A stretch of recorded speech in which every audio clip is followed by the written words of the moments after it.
ካንዲ ሴይንግ ያው ቁጭ ብለን ዝም ብለን መጠበቅ የለብንም እግዚአብሔርን የሆነ ነገር ማድረግ አለብን and I have an interesting የሆነ story from my own personal የሆነ life እና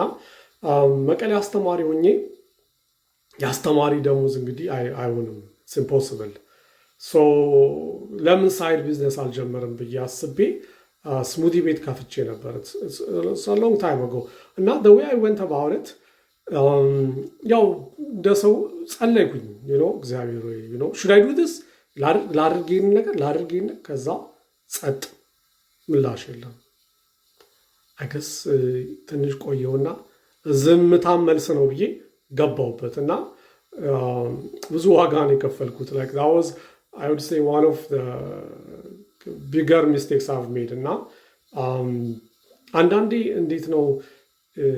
እግዚአብሔርን መጠበቅ ላይ እግዚአብሔርን መጠበቅ ነው ሌላ there isn't really a shortcut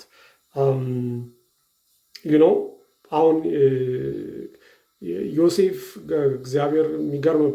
ቪዥን ሰጥቶት ነበር በወንድሞቹ ፊት እንደሚከብር etc ግን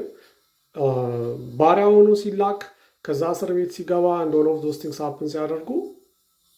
there isn't much you can do የራሱ ፓዝ የሚባል ነገር የለም ወይ ከባርነት በራሱ አቅም መውጣት አይችልም ከእስር ቤት በራሱ አቅም መውጣት አይችልም